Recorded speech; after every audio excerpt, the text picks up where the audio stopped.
Est-ce que vous avez déjà eu le sentiment de jouer un rôle quand vous parliez en public? De vous dire que ce que vous êtes ne suffisait pas pour réussir votre prise de parole et que le mieux à faire, ce serait d'utiliser des techniques ou d'imiter d'autres personnes qui, elles, sont à l'aise à l'oral? Moi, oui. J'ai même érigé cette manière de faire en mode de vie. Je m'appelle Zakaria Gasmi, je suis le champion de France d'éloquence 2015 et je déteste l'éloquence. Pourtant, d'un point de vue extérieur, vous pouvez vous dire que l'éloquence, c'est magique. Un super pouvoir qui frappe un auditoire et qui vous permet de toucher, d'intéresser, d'émouvoir, d'avoir même de l'impact. Le problème, c'est quand on cherche à produire cet effet de manière artificielle. Quand on parle d'éloquence, on peut par exemple penser à utiliser des techniques pour modifier sa voix, sa posture, sa manière d'être. Avoir des bases techniques, c'est nécessaire. Mais l'abus de technique est dangereux pour l'identité. Parce que la véritable éloquence n'est pas technique.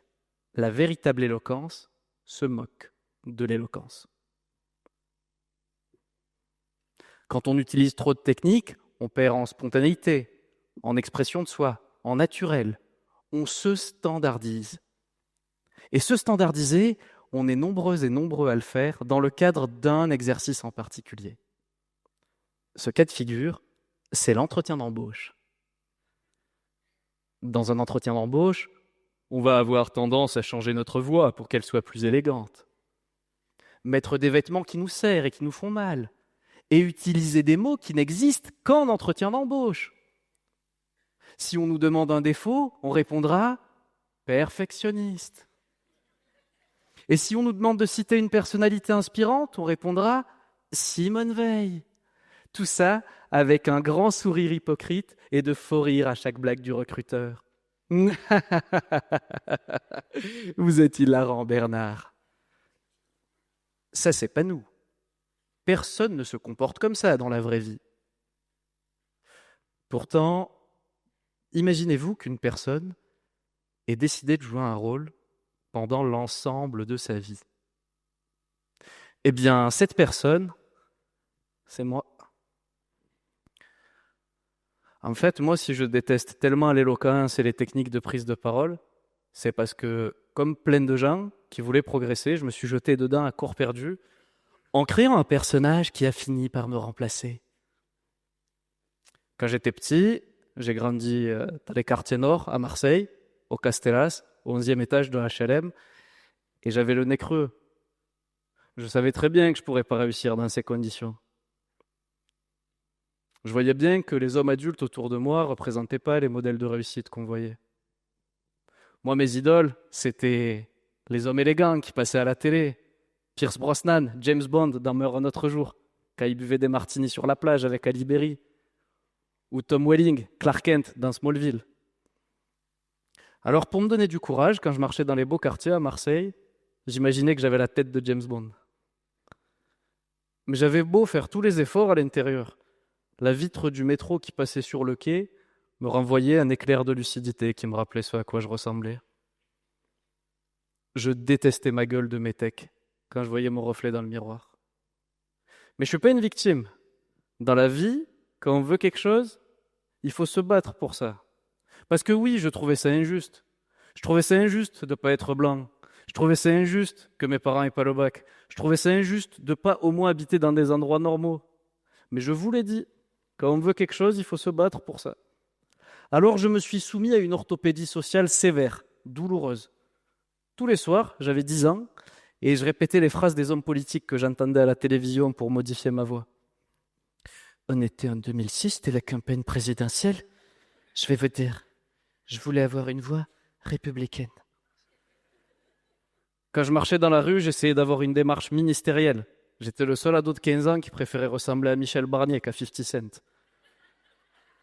Je suis allé à l'extrême inverse de ce que j'étais parce que je me dégoûtais. Je me disais que je ne méritais pas d'être moi, sinon je ne réussirais jamais. Et ce personnage a fini par naître. Il savait s'adresser à une foule de 500 personnes, avait de la répartie quand je ne savais que dire. Il était parfait. Jamais il était stressé. Jamais il se sentait pas légitime ou pas à sa place. Moi, mon identité, mon authenticité, c'était le cadet de mes soucis. J'étais ambitieux, je voulais réussir ma vie, je voulais passer à la télé, je voulais être reconnu. J'ai sciemment et stratégiquement sacrifié mon identité sur l'autel de ma réussite sociale. Et j'ai réussi. Je suis rentré au lycée Thiers, un lycée de centre-ville. J'ai été admis à Sciences Po du premier coup, parmi 10 000 candidats. Je suis devenu le premier fils d'ouvrier à gagner le concours d'éloquence de Sciences Po. J'ai été le... Il y en a encore. J'ai été le conseiller qui écrivait des discours pour des sénatrices, des députés, des ministres et 2 maires de Marseille. Et j'ai même été nommé intervenant à l'ENA à 27 ans, un des plus jeunes intervenants de leur histoire.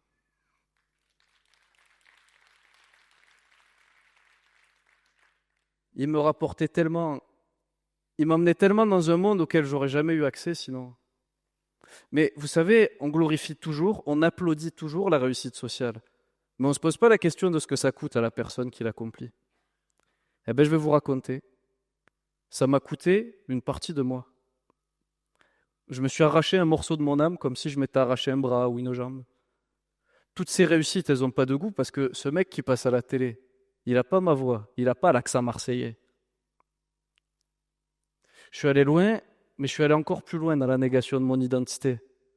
J'ai tué Zacharia, méthodiquement, partie par partie, jusqu'à ce qu'il n'en reste presque plus rien. Alors, vous pouvez vous dire, de quoi tu te plains, t'as quand même fait des choses que plein de gens voudraient faire. Ouais, mais moi ce que j'aimerais, c'est faire des choses que plein de gens savent faire, les gens vrais. Les gens vrais, quand ils rencontrent une nouvelle personne, ils se sentent pas obligés de réciter tout leur CV LinkedIn. Les gens vrais, quand ils vont dans un date avec une gadie, c'est une fille à Marseille, ils se sentent pas obligés d'être dans un concours d'érudition. Moi, ce que j'aimais faire, c'était citer les candidats à la présidentielle de 1848 quand j'étais en date. Cavaignac, Raspail, Ledru-Rollin, Lamartine, Louis-Napoléon Bonaparte, et je te fais grâce de Champ-Garnier qui n'était pas vraiment candidat. Toi, ça t'intéresse la Deuxième République comme période ou bien? Et la meilleure, c'est que les gens vrais, quand ils prennent la parole, ils ont des petits défauts, des petites aspérités. Mais quand c'est pas trop, ça fait leur charme, leur identité. Vous savez ce que c'est le pire dans tout ça? Le pire, c'est que j'étais au courant que j'étais en train de me tuer à petit feu parce que je recevais des alertes. Des alertes de mes potes. Ah, Zach, tu es bizarre, pourquoi tu parles comme ça? Des alertes de ma famille. C'est bon, Zachary, arrête de faire semblant. Des alertes de mon propre corps. À 18 ans, je suis en demi-finale du prix Mirabeau. C'est le concours d'éloquence entre les champions de tous les Sciences Po de France. Et j'étais stressé.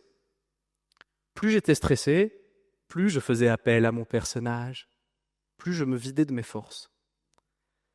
Et là, sur scène, devant 500 personnes, dans une salle à Aix-en-Provence, en plein milieu de mon discours, mon corps lâche. Je suis tombé dans les pommes.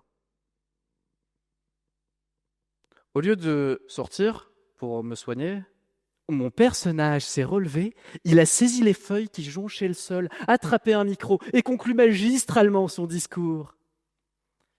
C'est la première fois de ma vie que j'ai eu une standing ovation. Et pendant des années, je n'ai pas tiré les bonnes conclusions de cet événement. Moi, je me suis dit, c'est comme ça qu'on a des standing ovations. C'est pour ça que les gens t'applaudissent. C'est pas toi qui veux le voir, c'est l'autre. Alors, j'ai continué encore et encore à utiliser ce personnage. L'année d'après, il est devenu champion de France d'éloquence des grandes écoles et universités. Le soir de sa victoire, je me suis senti comme Madame Bovary le lendemain de son mariage. Le bonheur qui aurait dû en résulter n'était pas venu. Encore une fois, c'était une coupe vide. Une coupe vide.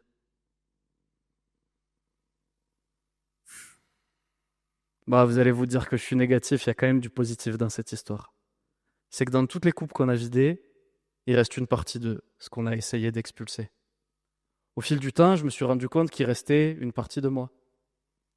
J'ai commencé à m'intéresser aux autres et je me suis rendu compte que plein de personnes avaient ce même problème. Plein de personnes cachaient leur identité. Plein de personnes parmi les gens à qui je voulais désespérément ressembler. Alors, j'ai décidé de laisser de la place au vrai Zacharia. J'ai compris que si on ne faisait pas un travail pour libérer son identité quand on prenait la parole, elle ne prendrait jamais toute sa place toute seule.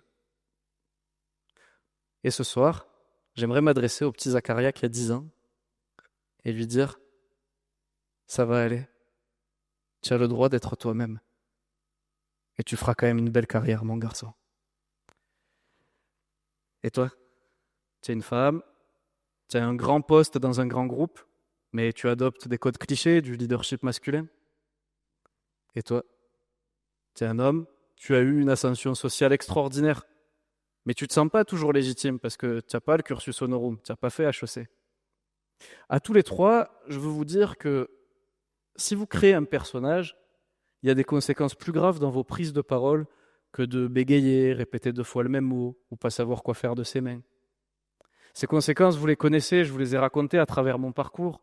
Alors, ne laissez pas quelqu'un d'autre parler à votre place. Et ne surestimez pas les raisons pour lesquelles vous avez réussi. Si vous avez réussi, c'est parce que vous êtes vous. Ce que vous êtes, ça suffit largement même. Votre courage, votre créativité, votre énergie, votre enthousiasme, votre manière décalée de voir les problèmes, c'est ça que les gens veulent voir. Vous n'avez pas réussi parce que quelqu'un d'autre a parlé à votre place à l'entretien d'embauche. En ce qui me concerne, je passe toutes mes journées et je dédie toute mon énergie à essayer d'aller repérer les gens qui ont créé un personnage comme moi et à les faire exploser leur carapace pour libérer leur identité, faire fissurer leur armure, les en libérer, les en faire sortir. Pour aider les autres et pour m'aimer moi, j'ai créé une nouvelle manière de voir la prise de parole. J'ai appelé ça l'identité oratoire. C'est un niveau 2 de la prise de parole. Le niveau 1, c'est les techniques qu'on doit maîtriser quand on est un dirigeant.